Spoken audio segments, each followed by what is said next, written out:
سلامونه نیکی هیله او درنښت مې ومنئ د شملې راډیو قدرمنو اوریدونکو هیله ده چې روغ او جوړ خوښ او خوشحاله به اوسئ.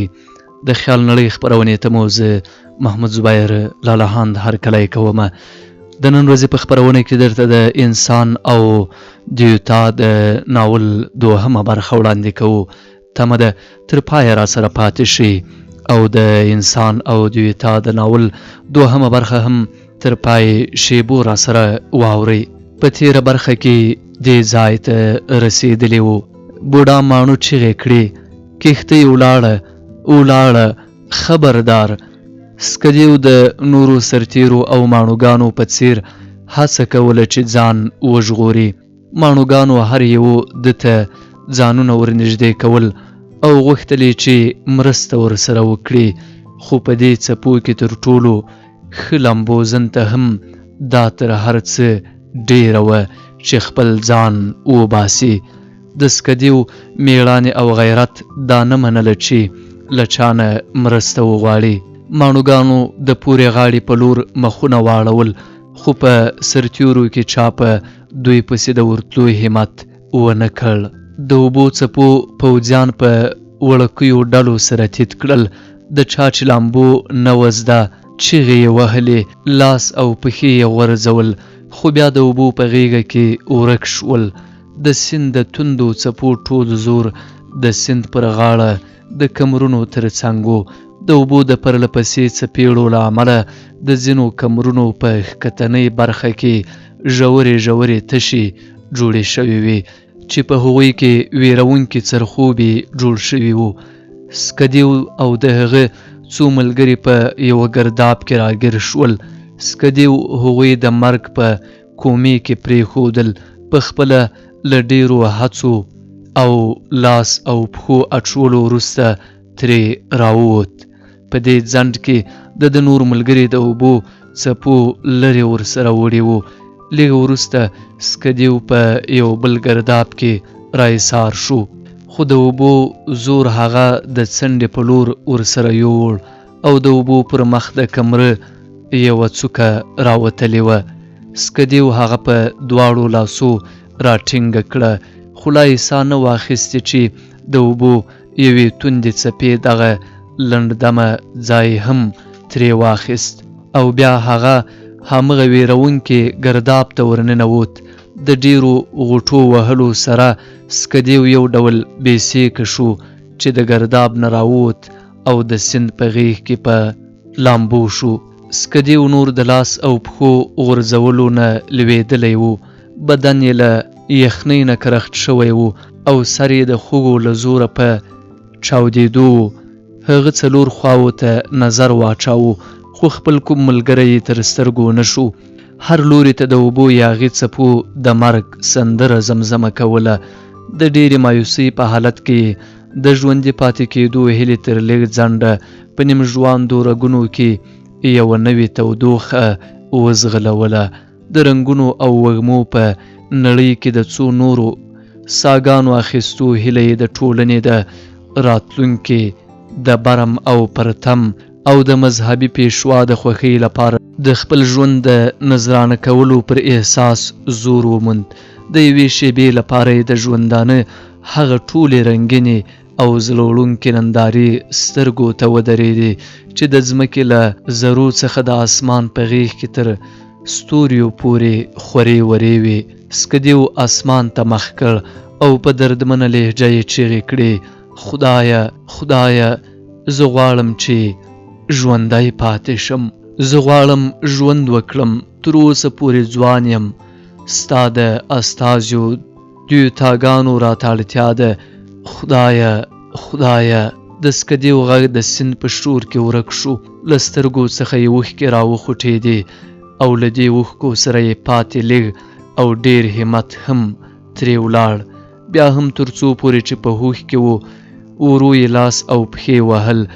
کله کله به د اوبو څپو تر خپله غیږه لاندې پټ کړ او بیا به د نیم بې هوښۍ په حالت کې ورو بیرته د اوبو سر ته راووت.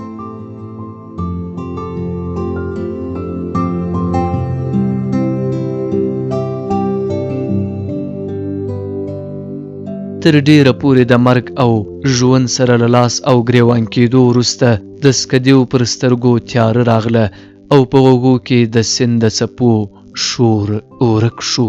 چې را په خوټ شو سکدیو څو نامانوس غږونه واورېدل.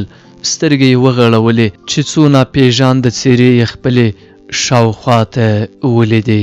سترګې یې بیرته پټې کړې. په یوه شېبه کې تېرې پېښې ټولې په ذهن کې راتېرې شوې.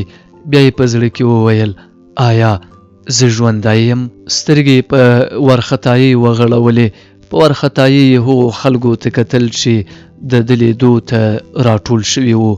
ناڅاپه یې احساس کړه چې دی د ډېرې بېوسۍ په حالت کې د هغو خلکو په منځ کې دی چې د ده تر ټولو بد دښمنان دي. خو پر دې حیران شو چې د هغوی په څېرو کې ده ته د کینې او غوسې پر ځای د خواخوږۍ او اندېښنې نښې ښکارېدې. دا هغه خلک وو چې د ده عدالت خوښونکي راجه او مذهبي پیشوا دا امر کړی و چې څېرې یې ور وسوځوي او تر ټولو سخت تکلیف ورکړي چې خپلې سمسورې ځمکې پرېږدي او بل کوم ځای ته کډه یوسي.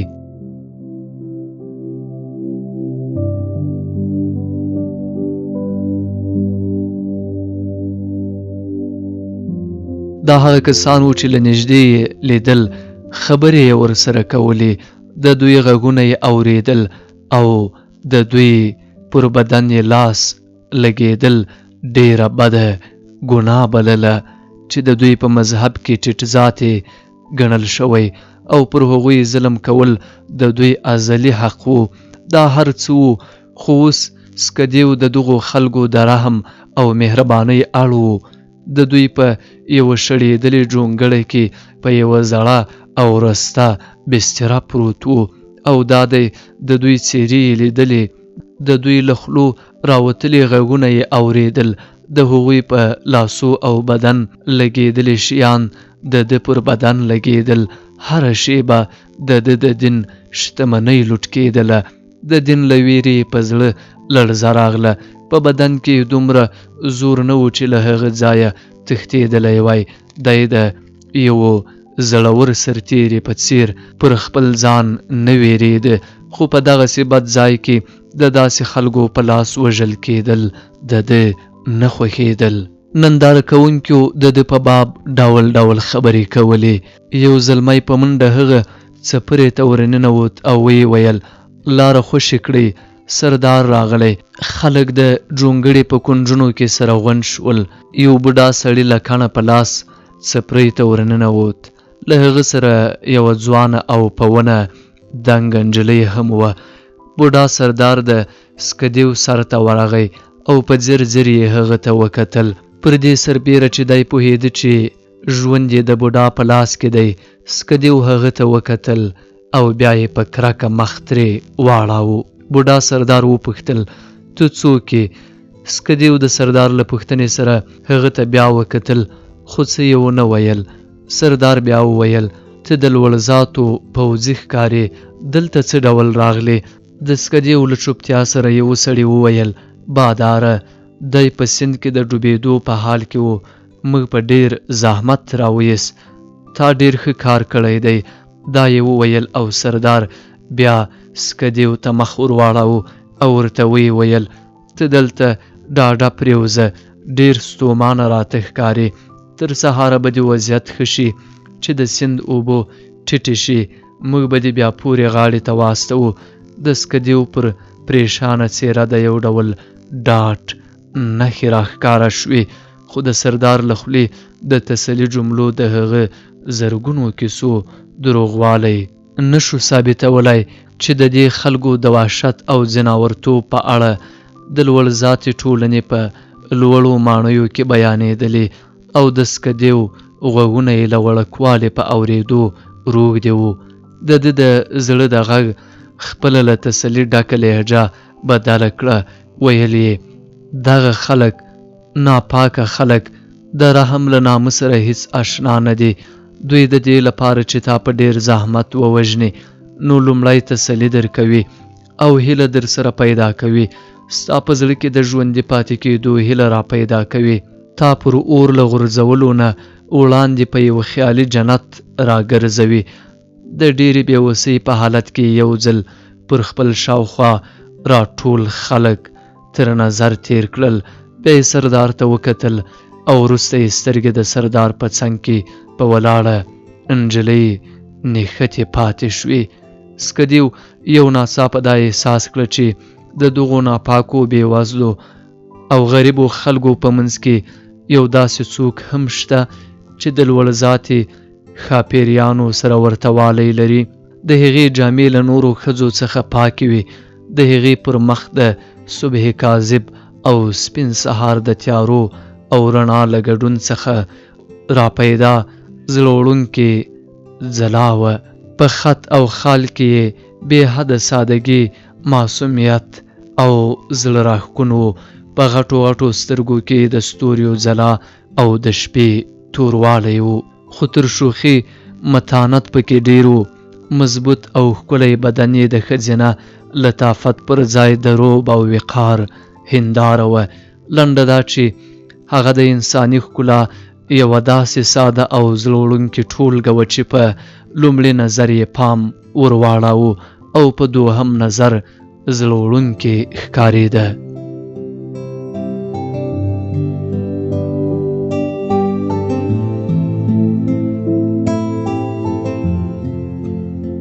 د سکدیو په مخ کې یو داسې تصویر و چې سترګې پسې واخلي او په زړه کې یو ناڅاپي هنګامه نه راوچتوي، بلکې په لاشعوري ډول د زړه تل ته لویږي.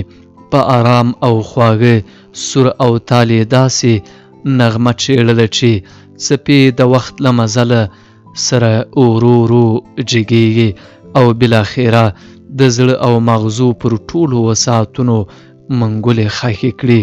خو د سکدیو پر ضمیر د سپېڅلي ذات سره د تړاو او احساس داسې زورور و چې دې نجلۍ ته یې دوهم ځلې سترګې ورپورته نه کړې. دې احساس چې نجلۍ ټیټ ذاتې ده د ده د نظر پر تنده غلبه وکړه. سردار وویل په دغسې موسم کې ته سیند ته د څه لپاره ورکوز شوې؟ داسې ښکاري چې ښه لامبوزن یې که نه. لوړ ذاتې خلک د بیاس د سیند له تیزو او توندو څپو نه په دې موسم کې ډېر لرې اوسي. سکدیو سردار ته وکتل. زړه یې ژبې ته د څه ویلو بلنه ورکړه، خو د شړېدلو خیالونو په راټولولو بریالی نه شو. بوډا سردار په مینه ناکه لهجه ترې وپوښتل ته ولې دومره اندېښمن یې؟ حوصله وکړه، په دې خلکو کې یو هم ستا دښمن نه دی. ستاسو د راجا زړورو پوځیانو څو ځلې زموږ د جونګړو سوځولو، زموږ د لوټلو او غلام کولو په نیت په دې خاوره قدمونه ایښي دي. خو دا د پخوانیو وختونو خبرې دي. اوس ښایي ته لومړی څوک وي چې د میلمه په توګه مو زموږ سیمې ته د راتلو پیښه کړې ده. که څه هم موږ دا توان نه لرو چې ستا پوره خدمت وکړای شو، خو ډاډه اوسه زموږ په سر او مال کې به هیڅ شی هم ستا د زیږېدو تر خاوره غوره او لوړ ونه بولو. سردار بیا خلکو ته مخ ور واړاوه او ویې ویل تاسو به دا ثابتوئ چې زه څه وایم؟ دا رښتیا دی. هغه بیا ور وړاندې شو، د سکدیو پښو ته ور ټیټ شو، لاس یې پرې کېښودل. سکدیو تر اوسه پر دې حیران و چې ده ته یې د ته پر ځای تاسو خطاب کاوه. خو د سردار پر دې حرکت یې په زړه کې د پښیمانۍ دروند احساس راپورته شو. په زړه کې یې ورتېر شول چې د دغه څپرې څخه چې هر ځل یې ده ته په کرکه کتل جګ شي او په یوه منډه ځان سیند ته ور وغورځوي. خو په بدن کې یې دومره توان نه و. دی په ډېره اندېښنه راپورته شو، کېناست. خلک د خپل سردار او مشر په تقلید په نوبت سره د هغه پر پښو ور پرېوتل او لاسونه یې پرېښودل. خو د دوی لاسونه د پر خپلو پښو له بلو سکروټو څخه هم سوځېدونکي ګڼل. د سکدیو ضمیر په لوړ غږ ویل کاشکې دې بوډا دوی ته زما په پښو د لاس ایښودو پر ځای دا امر کړی وای چې زما ټټر پر خنجر سوری سوری کړي. کله چې ټولو خلکو د سردار امر پر ځای کړ، بیا یې پیغلې ته مخ ور واړاوه او ویې ویل لورې کنول ته څه چورتونه وهې؟ د میلمه د عزت ذمواري تر هر چا زیاته د دې بدمرغه قوم د سردار پر کورنۍ زیاته ده. ځوانه نجلۍ زړه نازړه وړاندې ورغله. سکدیو ته یې د حیا، خوښۍ او ویرې په پردو کې پټه زړه وړونکې مسکا وکړه. ور ټیټه شوه. د سکدیو پر پښو یې خپل لړزان لاسونه ور کېښودل او خپل درزېدونکی زړه یې راقابو کړ. سترګې یې ښکته واچولې، بیرته راټوله شوه، راپاڅېده او د سردار تر څنګ ودرېده. یوه شېبه د هغې ټوله وینه په غومبریو کې راټوله شوه او بیا تر څه ځنډه د هغې په مخ کې د سرو او سپینو څپو یو پر بل پسې منډې وهلې. یوه د برېښنا څپه د سکدیو له پښو څخه زړه ته او له زړه څخه مغزو ته وغځېده. خو د سپېڅلې ټولنې مغرور بچي پر خپل زړه کې کوم نازک خیال ته ځای ورنه کړ. ماښام شو. سردار له څو تنو پرته نورو ته امر وکړ چې خپلو کورونو ته ستانه شي او بیا یې سکدیو ته وویل تاسو په ماڼیو کې اوسئ. ښایي په دغه بدبویه څپرک کې خوب در نه شي. دلته ګرمي هم زیاته ده. که تاسو امر وکړئ د خوب لپاره به دې بهر بندوبست وکړو. وریځې ټولې شوې دي او بهر هوا ډیره ښه ده. سکدیو پرته له دې چې ځواب ورکړي جګ شو او په سردار پسې روان شو. بهر هوار میدان ته یې چارپایي راوړه. سردار سکدیو ته وکتل. ویې ویل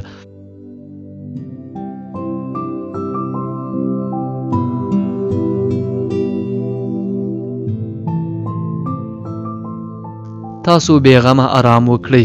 زما کسان به ستاسو د ساتنې خیال کوي.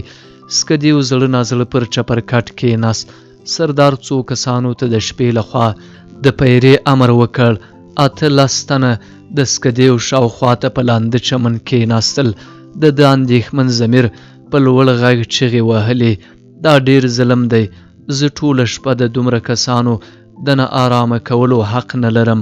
په هغه زړه کې چې د قوم ځانګړې روزنې د دغو خلکو لپاره تر کاڼې سخت کړی و. چیرته د رحم غلې سپرغۍ راتازه شوه. فکر یې وکړ چې که زه له خپل بشپړ ټولګي سره له سیند راپورې وتلی وای نو د دغه ساده انسانانو به څه حال و. دغه خلک ولې دومره بدنام دي؟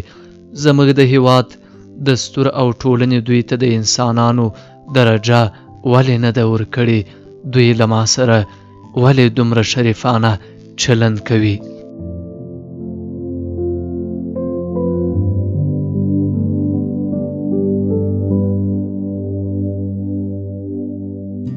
د خیال نړۍ د خپرونې قدرمنو مینوالو د انسان او دیوتا د ناول دوهمه برخه په همدې ځای پای ته رسیږي. تر بیا او بلې خپرونې چې زه محمد زبیر لارهان ستاسو درانه چوپړ ته راځم. ښې چارې خدای مو مل شه.